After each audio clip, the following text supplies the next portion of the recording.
Thanks for joining us. We're Boston SciFi Presents. This is a podcast, and today's subject is Character Actors Part 2. We've talked about this in the past, and it's really an interesting concept when you think about what a classical character actor is versus a modern character actor. And we're talking about modern character actors, and our guests today are Alexis Boggende and Oscar Goff, both from Boston Hassle. Is that still right? Are you guys both from the Boston Hassle? Is that what you call yourselves? Yep, that's correct. We're still going strong. I also write for Cambridge Day now. I have a column there about local screenings, but Boston Hassle is still going strong, still covering the Boston movie scene, and having a great time.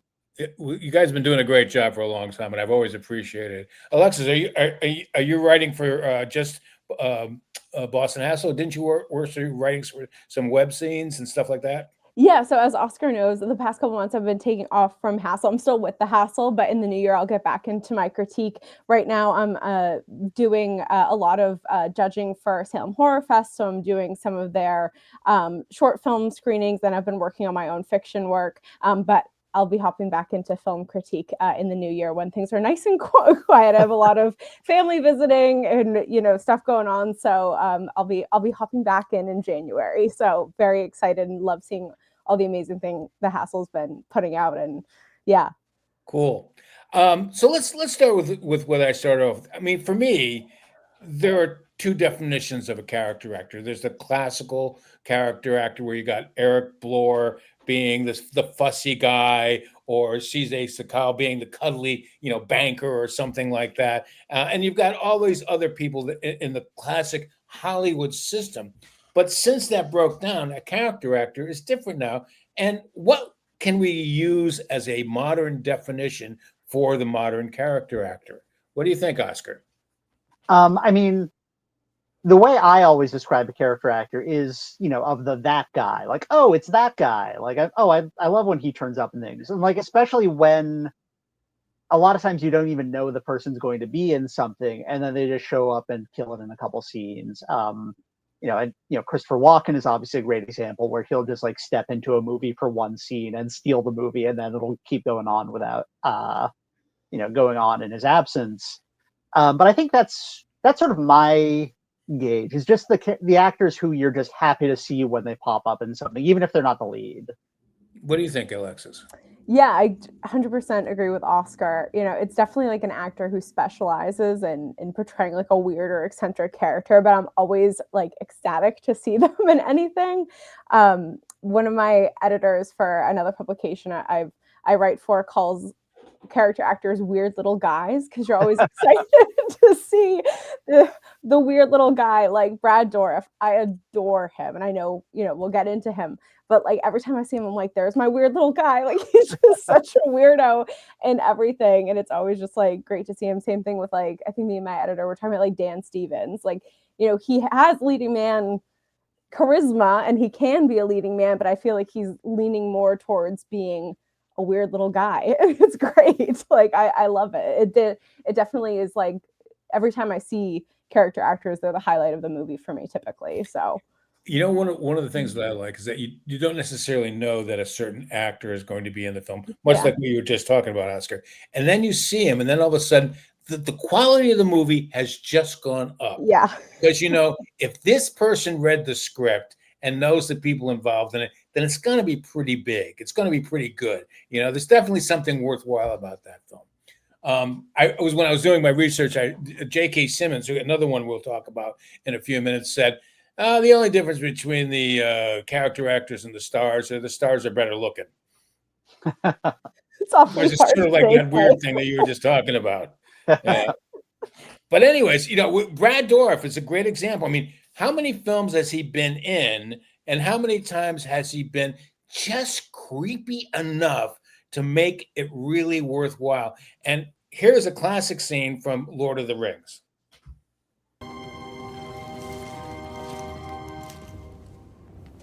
My lord, Gandalf the Grey is coming.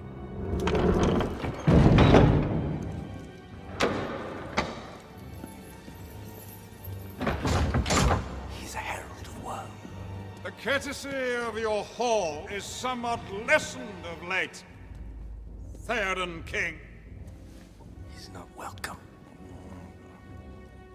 Why should I welcome you, Gandalf Stormcrow? A just question, my liege. Late is the hour in which this conjurer chooses to appear. Last spell I name him. Ill news is an ill guest. Be silent. Keep your forked tongue behind your teeth.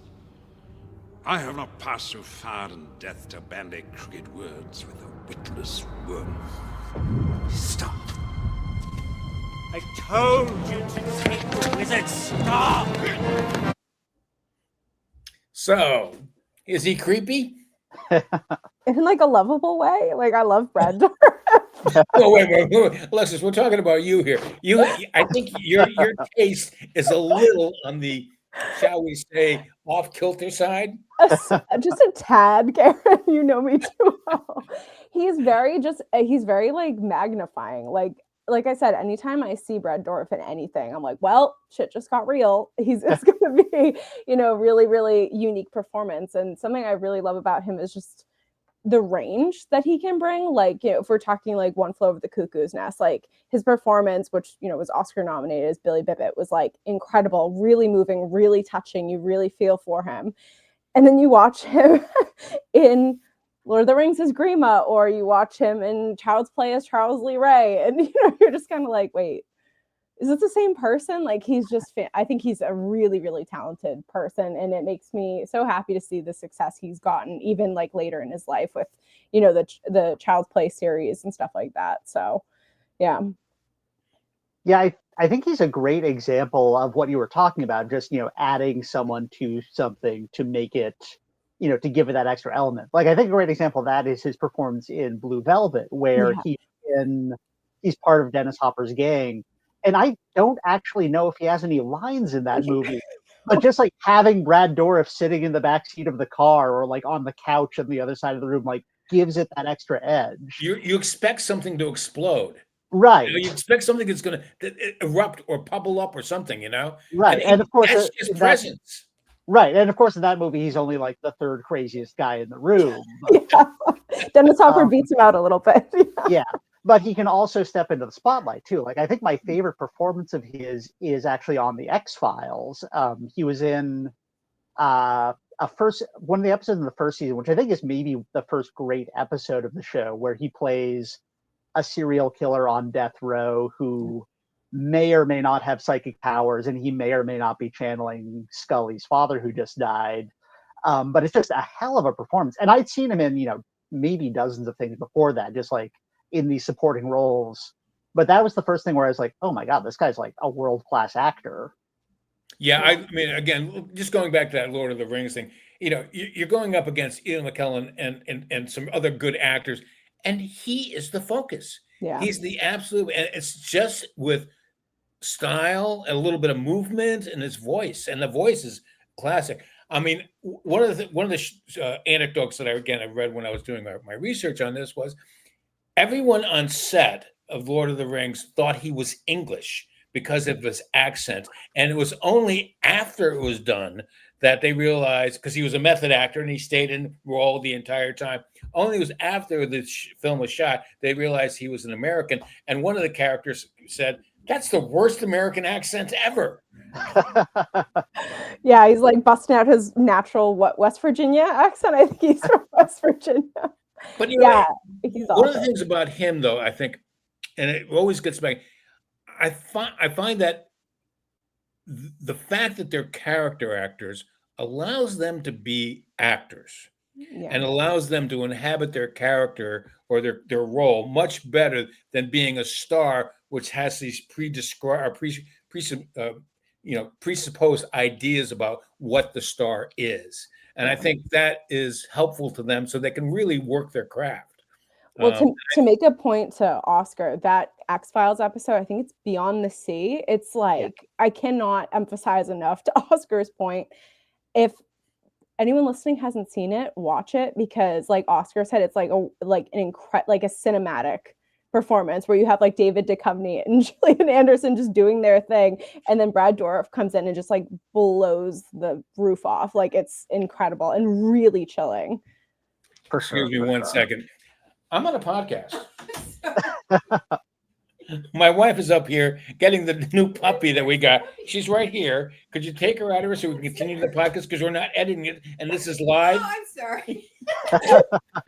The life of a pet parent. Nothing is ever weird at a Boston SciFi podcast.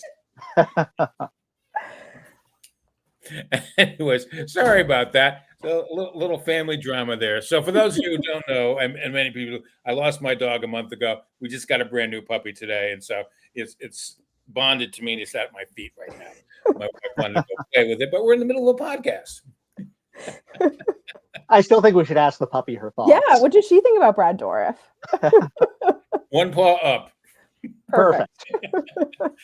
Well, let's move on to the next guy, who I really like, not only for his acting ability and his range, but also that he's a great human being. And one of the stories that, I mean, you guys probably know this, but when World Trade Center happened on 9/11, because he's from Brooklyn, because he has friends in the fire department, he went and helped them and worked for I think it was 2 weeks without anyone, press people, saying anything to anybody. And we're talking about Steve Buscemi. And here is a clip from one of his films. All right, let's get the tools unpacked and fire up the armadillo. I'm not getting a damn thing on the inertial nav system. I know where we are. Please step away. Radio signal's dead. Flipping the backup generator. Radio signal's gonna be cut in half till we get main power back. We're in segment 202, lateral grid 9, site 15H32, give or take a few yards. Captain America here blew the landing by 26 miles. How the hell do you know that? Because I'm a genius. The gauges will not read. They're all peaked like we're plugged into some magnetic field. Well, who on the spaceship wants to know why? By all means. The reason we were shooting for grid 8 is because thermographics indicated that grid 9 was compressed iron ferrite. Which means you landed us on a goddamn iron plate. All right, we heard the man. Let's wheel out the remote satellite link. We need that radio.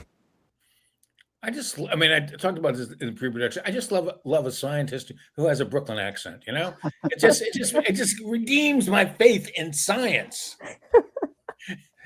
So Alexis, give us a few thoughts on Steve Buscemi.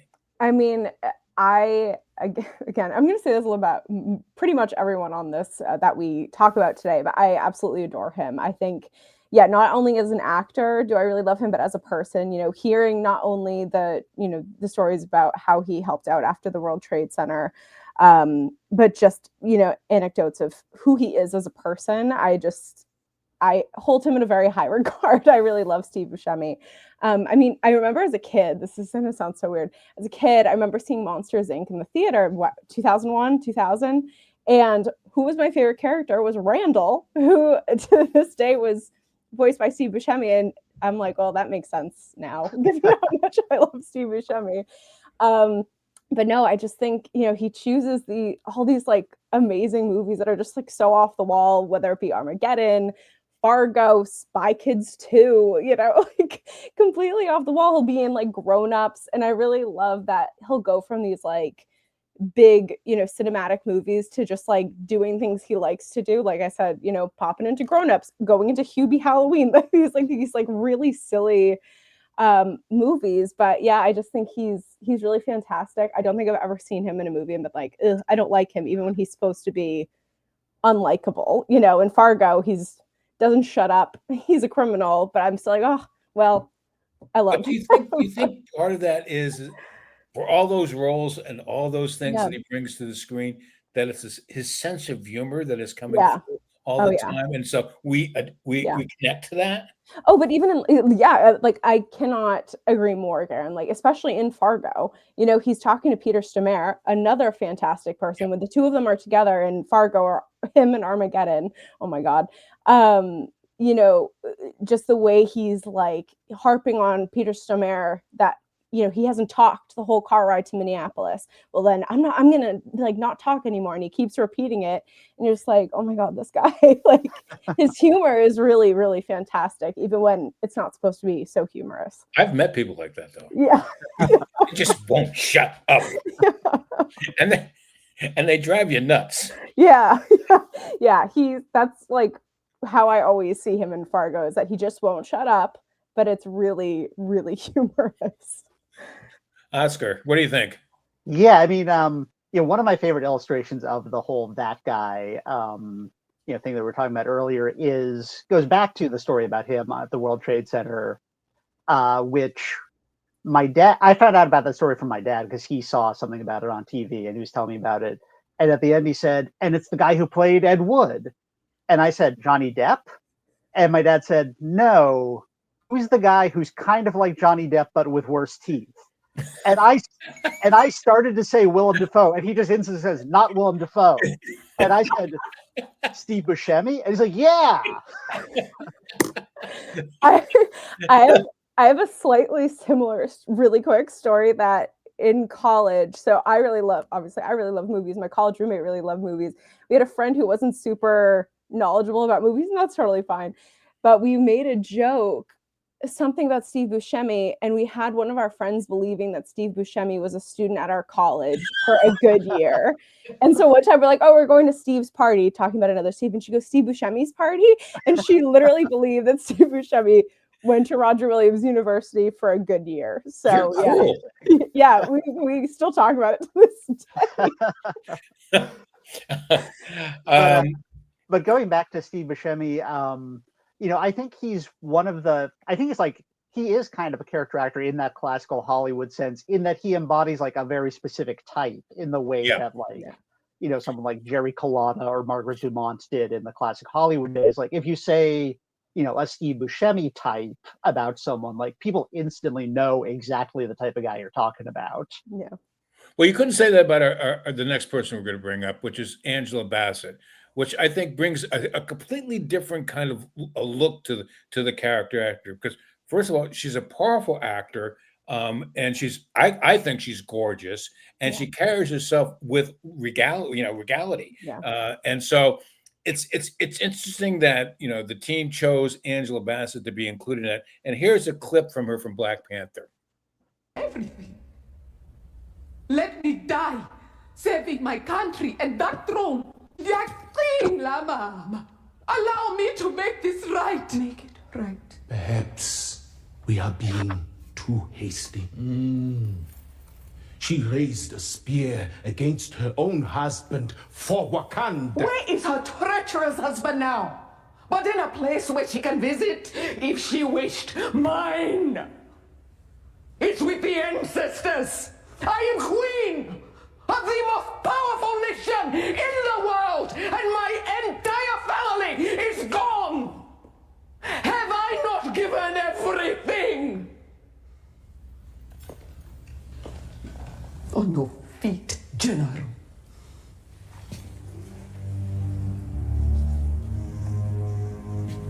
I stood by you after Killmonger took the throne, and you and the others in this room stood by him while I ran begging to the Jabari for protection.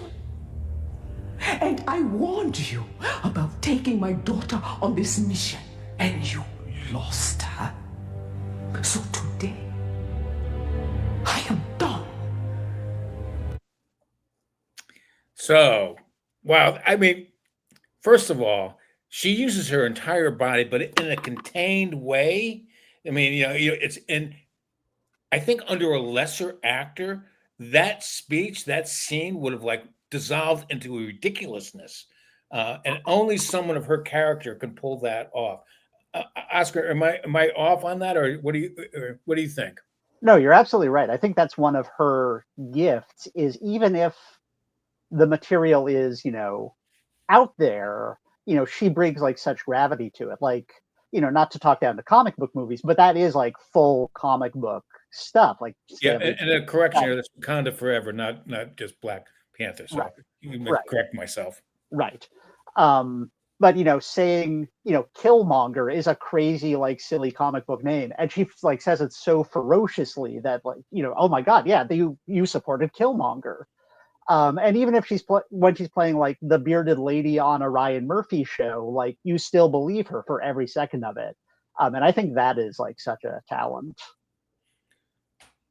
Alexis, thoughts? Yeah, I mean, I think I agree with both of you very much. So like, Garen, you know this, and I'm sure Oscar, you know this as well. I'm awfully tough on Marvel, but her performance there is really phenomenal, and I do love that she's like almost like a force of nature where she really gives it all, but doesn't go wild with it, if that makes sense. And I really love that about her. Like she keeps it very graceful without going like full on comic booky, kind of to Oscar's point. And yet I hadn't really watched much of her stuff prior to like my early days of college when admittedly I used to watch American Horror Story back in the early seasons, and when she was on it I was like, who is this incredible person? I knew it was Angela Bassett, but I really didn't watch much of her, and so that was kind of my introduction to her. Late to the game, yes, but she was phenomenal in that, playing off, she was in season 3, she was like the voodoo queen, she was incredible. I really, really respect Angela Bassett, and her acting ability is really incredible. Have any of you guys, you must have seen Strange Days, correct? Yes.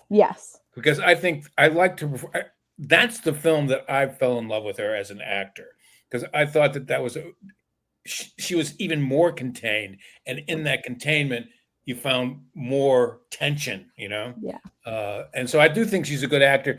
I don't think she gets great roles, though. That's one of the things that I think the roles are okay, and she makes the most out of them. But I think she has, but I think she should get better agents. Yeah, to be honest with you. Maybe she doesn't want to do that kind of stuff, but I would love to see more of her on screen. Me too. I think finding more roles where she can do that and kind of give that force of nature to the role would be amazing. Like I'd like to see more of that intensity in her roles, but I feel like that's kind of a common thing too with like character actors kind of across the board, where you're like, wow, I wish I could just watch them in a full length movie and just see more of them. But maybe that's kind of what makes character actors so great, is that you're constantly wanting more after watching them. Well, that also brings up that question of that we always ask is, where is the line between being a character actor and being a star? And when does it cross, and how is it determined, and who determines it? I mean, who determines someone being a character actor versus a star? Is that pure box office? I mean, I suppose that might sort of come down to the actor. Like, it could be their choices. Yeah. With Angela Bassett, it's tough to tell whether that's her choices or whether that's just sort of, some of the unfortunate biases in Hollywood, maybe about, giving roles to, a more mature, Black woman. Like that's 3 strikes, unfortunately, in a lot of ways. But she is like, it's impossible to imagine someone not just revering her work and her artistry and just every single thing she does, whether it's, Malcolm X or whether it's, American Horror Story. Like either way, she just brings her everything to her roles. Yeah, she really does. I think it's kind of like a case. I don't know if I want to say case by case, but like I know certain actors specifically choose roles that make them to be a weirdo. Like Michael Pitt. Irene and I have talked about Michael Pitt before. I adore him. I think he is weird and really out there, but he's been interviewed and he's like, yeah, I only choose roles that I know will freak people out and will make me look weird. And some people, some actors clearly want to do that. So he's in Funny Games, he's in all these like crazy movies where you're like, are you good? But he wants you to feel that way. So maybe it's a case by case basis where like some aren't getting roles because of certain Hollywood politics or what have you, but some maybe are choosing that. I don't know if I have the right answer to that, but I sometimes think that when you're talking about someone like Michael Pitt, it's that they want to be an actor and they enjoy being an actor, but that's not everything for them. Yes. And so it's a great way to have a living. It's a great way to play around. It's creative for them. But really what they want to do is they want to go fishing in their place in Montana. So, that's kind of what I think about some of these guys. Or you see an actor take a role and you go, oh, they're putting an addition on their house. Yeah. I feel like that's the Robert Pattinson technique. Yeah, It's like what happened to him, Well, I mean, I think he's one of the most interesting actors out there right now, because like he'll take these, like, okay, he'll be Batman so that he can star in another, Claire Denis or David Cronenberg film. Like he's going to be in Bong Joon-ho's next film, which I'm very excited about. But he's like I think he's found that sweet spot where he can take very lucrative leading man roles, which allows him to afford all of these character actor roles. Because there was a time when actors would take the lesser roles because it would get their street cred as actors up so that they can raise their prices up for the big roles. Right. So that seems to have changed a little bit. Our next guest, our next person that we're going to talk about. Come here. Yeah. My dog is my wife. Now we're bringing a guest in. It's JK Simmons, who is, to me, the best character actor out there, because he plays a character. And what I love about him right now is he's changed his body physically so that he can play different roles. And here's a clip of JK in Spider-Man.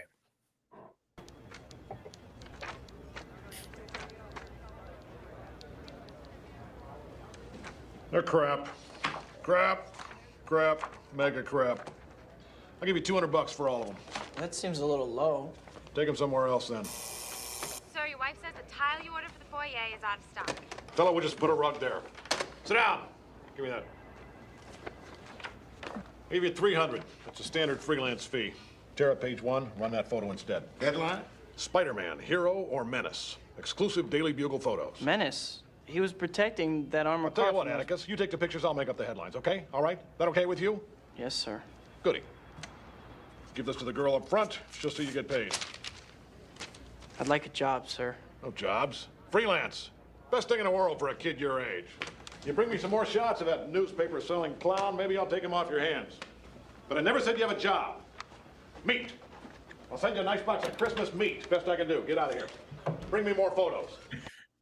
Meat. Christmas meat. That's what we all need. Oscar, do something with JK there. Where were we? Okay? Oh, for sure. I mean, like I'm sure many people my age, that was the first thing I saw him in. And, I'd grown up reading Spider-Man comics and having no idea who J.K. Simmons was. It was just like, did they just grow this guy out of a dish to play J. Jonah Jameson? Yeah. But he has this talent for like every role. He just, he's always like very recognizable as J.K. Simmons, but he also becomes this other role. Like a good example of that is Being the Ricardos, which is a film I didn't really care for, but on the one hand, you have Nicole Kidman with like this full facial prosthetic to become Lucille Ball, and they completely transform her. And then you have J.K. Simmons as William Frawley, who's Fred Mertz on I Love Lucy, and literally all he does is curl his lips over his teeth like, and you completely buy him like way more than you buy this like multi-million-dollar makeup job on Nicole Kidman, and just like. He just embodies this. He's another one of those guys who just embodies this like fast talking type too in a lot of films. Like Burn After Reading by the Coen brothers is another one that I think. But he's also got that sad sack face, and that plays really, really well in like The Accountant. Where he plays the FBI head, the head of the FBI, who was a schmuck, and then kind of like worked his way into it. But he has that sad sack face and stuff like that. Alexis, is he sexy at all? I mean, is he someone that you'd say, oh, yeah, I kind of like him. He has a certain kind of magnetism. I think you're choking on my words. I can see that. I think that question would have been better suited for Brad Dourif and Steve. I thought about it then, and I just brought it up now. Yes to Brad Dourif and Steve Buscemi.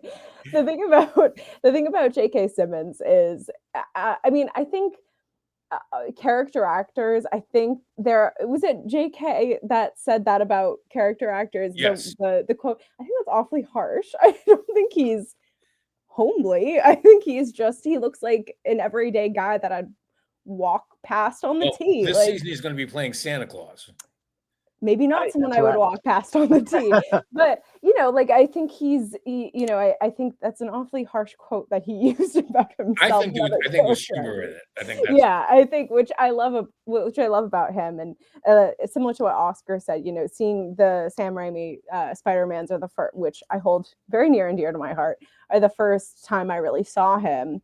And as you grow older, you see him in like Whiplash, and you're like, how is that the same person? But it is. He just is like many of these these actors, and I feel like I'm repeating myself, but their range is like wild, where you can go from this fast talking, hilarious, obnoxious editor-in-chief of the Daily Bugle to a horrifically abusive drumming coach. So I love JK Simmons. I don't know if I would identify him as that word specifically, but I think he's very electric, and I do love watching him in anything he's in, whether he's the dad in Juno or he's yelling at kids about drum work. So he's great. So we've talked about 4 character actors in this podcast so far. Is there anything that connects them besides Yale Drama School? For 2 of them, I think there's 2 of them that went to Yale Drama School. But is there anything that really connects these people as character actors or great actors in the cinema these days, that if someone wanted to create a career out of being an actor, they could model themselves after? I don't know if this is the right answer. There are no right answers. We're Boston SciFi. Yeah, it's true. To me, it's like 2 things. I think it's standing out just physically, like you look not like a carbon copy of every Hollywood person. You really have something unique about your look. And 2, like a likability factor. Like, I've never met Steve Buscemi. I've never met Paul Giamatti. I've never met Brad Dourif, but I adore them. And it's like they just have this, I don't know what it is, but just this thing where you really like them, and they're so unique looking that you can identify them like that. So that for me is probably the two key components for like modern day character actors. Again, I don't know if that's really correct, but I don't think there's really a correct answer. I'm serious about that. There's no correct answer. I mean, I think we're really trying to explore. I mean, there are certain people that the camera looks at them and they like it. The camera likes them. Yeah. I'm wondering whether their personalities and their abilities are shining through, and that's why we like them. That we connect with them on a certain level of like their average folks. I mean, we're going to be talking about Paul Giamatti in a few minutes, but Paul Giamatti is a really odd-looking guy. I mean, he's wonderful, and I would drink a beer with him any day of the week. But his acting ability is really great. But Oscar, I mean, are we seeing their acting souls when they play these different character actors, and we connect and touch them? I think so. I mean, I've been thinking about the 4 that we've just talked about and what connects them. And I think a big part of what connects them is a certain level of intensity to each of those 4 is, none of those people ever phone in a performance. Like, even if it's just, a scene or 2, like they're electric on screen. Like, oh, what is this person doing? And like, it's not necessarily like a leading man or a leading lady where, you get a sense of who they are. They have this one person, but like, I don't know, they just find a way to like work in any film that you put them in, and you can't take your eyes off of them. And I think that's really the connecting factor between them. Yeah, so I think there's almost a Jungian unconsciousness there. Anyways, our next bit is our honorable mentions, and as always, there are so many good actors out there that our director Mark had a hard time putting together a group of really good actors. And here is our honorable mentions for this episode of Character Actors Part 2.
What a good collection. I mean, seriously, we could do a show on those guys alone, you know?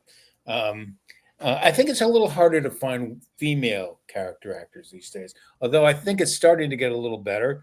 You're nodding your head, Alexis. You agree? Yeah, I mean, when I think of, my favorites, it's, Brad Dourif, Peter Stormare. I'm glad that he was featured. He's such a weirdo. I love him. Everyone that we've really talked about, it's there's definitely more male character actors, and hopefully that will improve, but at the same time, the ones that we've been speaking about are fantastic. Some of my favorite movie moments have Peter Stormare in them, or Seinfeld episodes, if anyone's seen the Frogger episode of Seinfeld and he's just like weirdly in it. Yeah, he's great. I love Peter Stormare. Oscar, anything? I will say one, I was, watching that, I was trying to think of, great character actors who are working today. And one that I would point out, who is a female character actor, is Catherine Hunter, who plays, she plays the weird sisters in Tragedy of Macbeth. She played the madam in Poor Things. And just like every time she's on screen, it's like, who the hell is this person? And I think like that is the key to a great character actor, is just like, whoa, who is this person? You just gave me an idea for another podcast, and that is emerging up and coming character actors, because that sounds like that's a perfect example of that. So we should explore that, because I think that would be fun. That would be a lot of fun. All right, so we're closing out with Paul Giamatti, who I love for a lot of different reasons. One is a Red Sox fan, and of course, as you probably know, his dad was the commissioner of baseball for years, as Bart Giamatti. But here's a clip of Paul Giamatti, and I think it's from Earthquake. So here's that.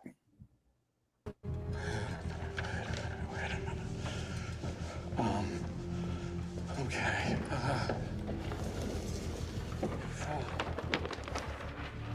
If we draw a line from the bottom of the San Andreas up to the Hoover Dam, it almost literally follows the Colorado River, which is a natural deformation event. And geologically, deformation events mark boundaries. They mark boundaries. So what if this whole chunk of land is connected to our tectonic plate? That would tell us that what happened yesterday in Nevada was not an anomaly. No. What if it was a precursor movement along the leading edge of the plate boundary fault from Los Angeles all the way up to San Francisco? Are you saying you think the whole San Andreas fault might go off? Yes, that's exactly what I'm saying. Who should we call? Everybody. I love that. Everybody. By the way, it's San Andreas, not Earthquake. That's the name of the film. Sorry about that. I noticed something when I was watching that clip again for like the fourth or fifth time. I think one of the reasons we like Paul Giamatti as an actor is it appears that as he is speaking, he is thinking, and you're catching him in that process. So the way that he's saying his words are as if he's actually figuring it out at that same time. So we're following him on that little journey. What do you think, Alexis? Oh, I agree completely. Especially in that clip. But you kind of see that, like, I noticed that in The Holdovers, which I think I've seen about 700 times. That's because our favorite theaters. Yes, that is very true. And I did scream when I saw Somerville in that movie. But yeah, no, I couldn't agree more. And I think he also has, certain times where he does, like, again, I think this is kind of a pattern with some of these character actors, but when he's just like being silly and like absolutely not thinking, like Big Fat Liar, oh my God. Like, I don't know if you guys have seen it, but it's like one of my favorite movies from my childhood. And he's like dancing to Duran Duran and he's blue and he's just like clearly having the best time of his life. But yeah, I love that he can kind of go from very much thinking in his roles to just having a good time. So yeah, I think Paul Giamatti is probably one of my favorite actors working today. Oscar? Yeah, I mean, one of the things that I love about Paul Giamatti is he just seems like he's down for anything. Yeah. Like he's in, all these mainstream Hollywood movies, but then he's also in John Dies at the End by Don Coscarelli. And he was actually, they were going to make, speaking of Don Coscarelli, they were going to make a sequel to Bubba Hotep called Bubba Nosferatu. And in addition to Bruce Campbell as Elvis, they were going to bring in Paul Giamatti as Colonel Tom Parker, which I really wish we got to see. Oh, that would have been nice. Yeah, no, I'm so sad they never made that. But he also just seems like a really interesting guy. Like, I don't know if you ever read the magazine, The Fortean Times. It's this long-running British magazine about the unexplained, aliens and and cryptozoology and stuff. But they did like an anniversary issue where they got all their celebrity readers to contribute bits, and he was one of them. And he said that he'd been subscribing to this crazy magazine for decades, and he told them about some weird experiences that he'd had in his life. And it just seems like like you were saying, he just seems like a really interesting guy who you'd want to, sit down and have a beer with or have a dinner with or whatever. Well, I do know that one of his favorite genre is science fiction. So we definitely feel a kinship there. Well, didn't they interviewed him at the Oscars too, I think, was it for when he was doing the holdovers? And they're like, what are some of your favorite movies? He's like, The Texas Chainsaw Massacre. I'm like, my guy. I think we should take up a collection and get some therapy for you. Yeah. Me and Paul. I'm only teasing you. You know how much I love you, and I think I really appreciate your sensibilities. There's something I don't have, so I appreciate it even more when I see it in other people. But anyways, guys, anything else that we should add about the character actors before we leave? I mean, the only thing I can think of is that, it's a shame almost that, so many of these actors, we don't know their names. Like there are some actors who I still don't know their names, but every time they pop, I'm like, oh, hell yeah, I'm so glad. Well, what I was just saying, Oscar, start writing those names down. Right. And you get about 8 or 9 of them. We'll put together a podcast and we'll talk about the emerging character actors of 2025. Absolutely. I'm there. Okay. Well, and we'll get you guys on and we'll talk about it some more. Any closing words on your side, Alexis? I don't know if it's like all encompassing of the podcast, but one person that's like a modern day, I would consider him a character actor. I really like is Jimmy Simpson. I think he is so talented. He's so off the wall, but he can do drama and just like absolute weirdo and like a flip of a switch. And anytime he's in something, I'm like, oh, hell yeah. Awesome.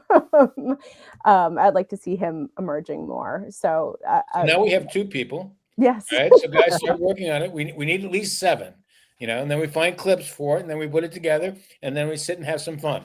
Perfect. Sounds good. Okay. I'll start brainstorming. Are you guys doing anything for the holidays that we should know about, or anything that's coming up that our audience would love to know about? Okay, that's off. You're done. You hesitated. No, I mean, you can read, as far as, stuff to promote, I've got reviews in Boston Hassle every week and the column on Cambridge Day about all the local screenings in Cambridge and Somerville. And it is almost year-end season. So, sometime next month, I'm going to rack my brain to come up with my top 10 films. Isn't that a drag? I know. Yeah, I mean, I used to do it. And it's like, oh, really? And yeah, and of course I'll be, arguing with the people in the other critics group. So those lists will be coming out too. Yeah. And you're coming back to life in January. Is that right, Alexis? I am. Yeah. So the next 2 months with holidays are busy. We have people visiting and stuff like that, and I'll be going places. So right now I'm kind of doing more behind the scenes, like I said, with Sam Horror Fest, doing some short film judging, which is exciting. But I'll be hopping back into the hassle and the busy Boston film scene in the new year, which I'm super excited about. By the way, the Boston movie scene has gotten better over the last few years. Yeah, it really has. It reminds me, it's starting to feel a lot like it was in the 70s.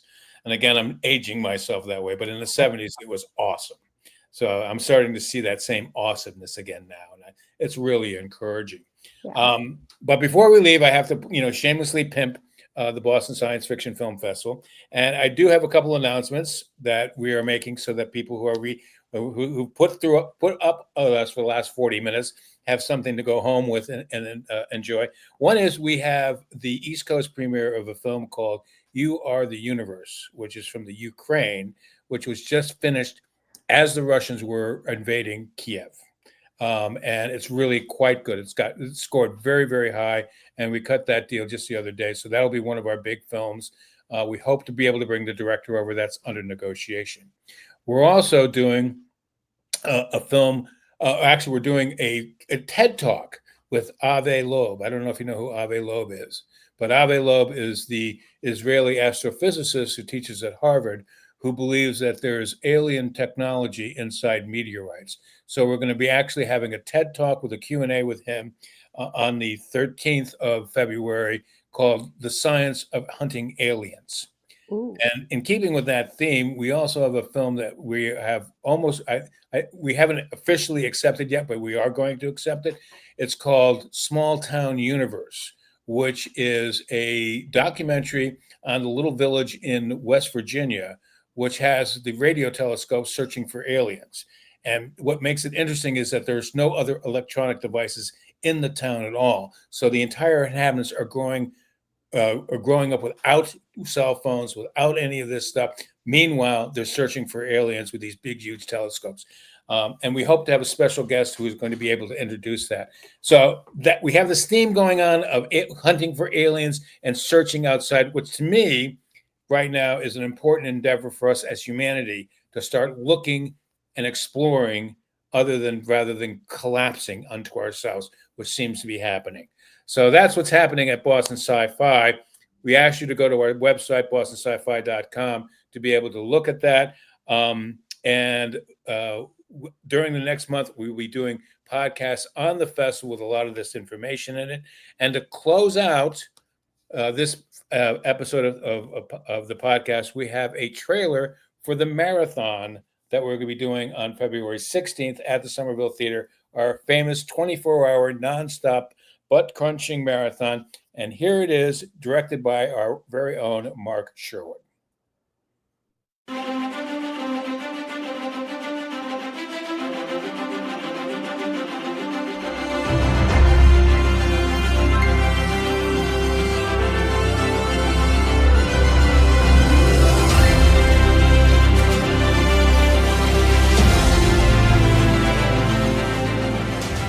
Your choice is simple. Join us and live in peace, or pursue your present course and face obliteration.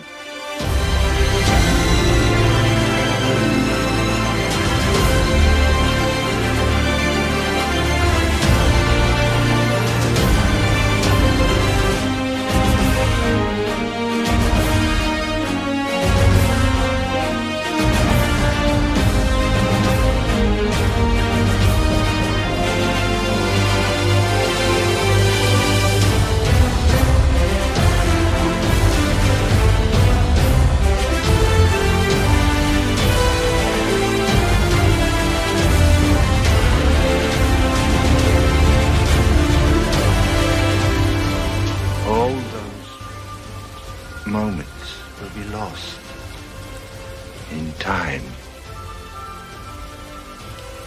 like tears.